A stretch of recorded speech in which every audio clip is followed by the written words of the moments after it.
Hi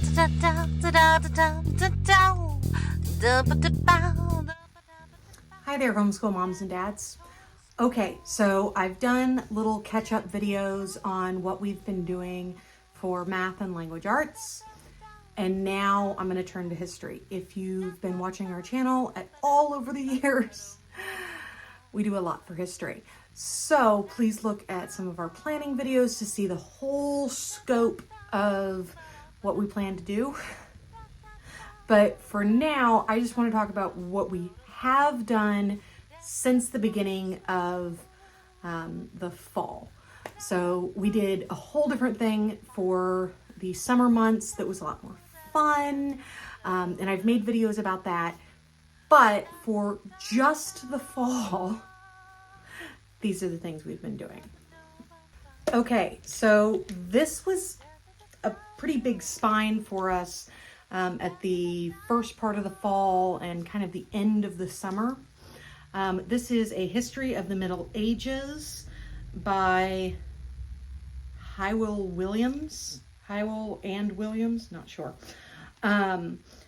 The Power and Pageantry, 950 to 1450. So, it's a pretty good sized book. It looks like it's going to be really cute and fun. Actually, I'm going to take off the little cover because it's all shiny. There we go. It looks like it's going to be really cute and fun with this illustration on the front, and then you get into it, and it's actually very dense, and it's very much a textbook.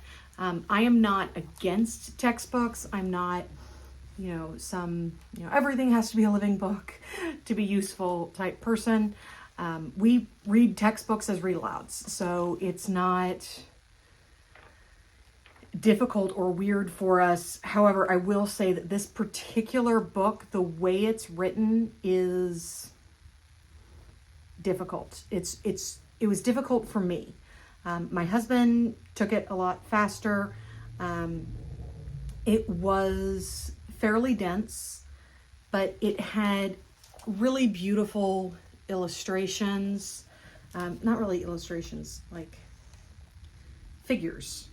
Like actual art from the time period, depicting the time period, and I feel like that's gorgeous. That you just don't get in books that are really written towards an elementary school student, and lots of maps and things. So she was getting a overview of this portion of the Middle Ages at a much, much higher level. Now, we didn't read everything. There was content in here that we ran across that we didn't know it was going to be in here, but we would run across it and be like, oh, that's very revisionist. That's definitely giving a perspective. And, if it's not something we believe in, and it's not something that we think is truthful, and we think it's like pushing an ideology, we don't read that part. So my husband's very good about editing that stuff out as he's reading. So he made it work. It was a very useful book,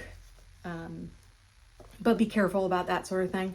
I would say if you were going to give this to a student independently, it's high school level, like hands down. High school level book, maybe even just a reference book rather than a course book. Then, in addition to the last book, I worked through some of this with her. We did not do all of this. This was not a spine for us, but I would add it in here or there because it's a little bit more appropriate and level. So I would say this is probably geared towards upper elementary, middle school. I wouldn't necessarily think this is high school, but you could. This is produced by Christian Liberty Press, and it's Story of the Middle Ages. It is very much meant to be a curriculum, so it has very basic chapters, and you go through and you have chapter and activity questions. You have key terms you're supposed to be working on. It kind of builds on itself over the year. It's a curriculum. I think it would be very appropriate if you're doing CC or anything that has those cycles through history and you have a Middle Ages year. I think if you did nothing but this for an entire year for a kid, they would be well served. This doesn't go all the way through, Reformation, Renaissance, and exploration the way CC does.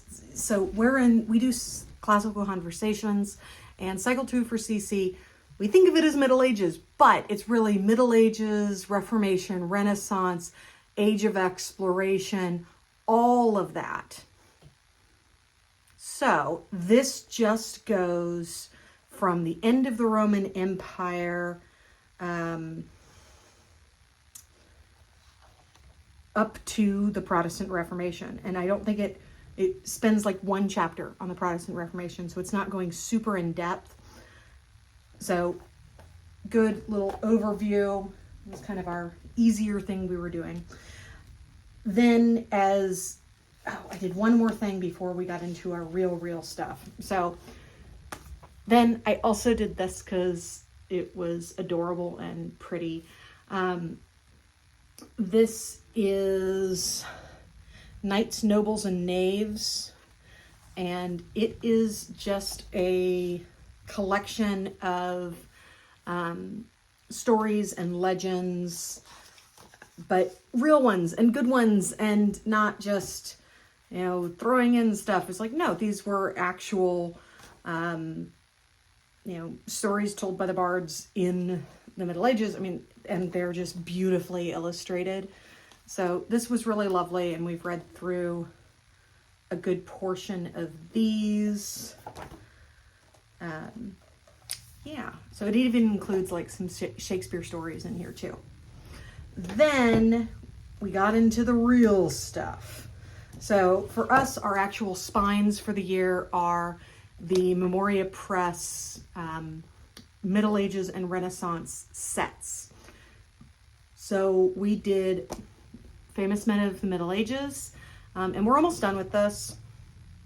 We did have an issue where 3 chapters are missing and 3 chapters are repeated in here. So we have a misprint. I'm going to be asking for them to send me a new copy, or at least give me a PDF of the missing chapters, because that was really disappointing.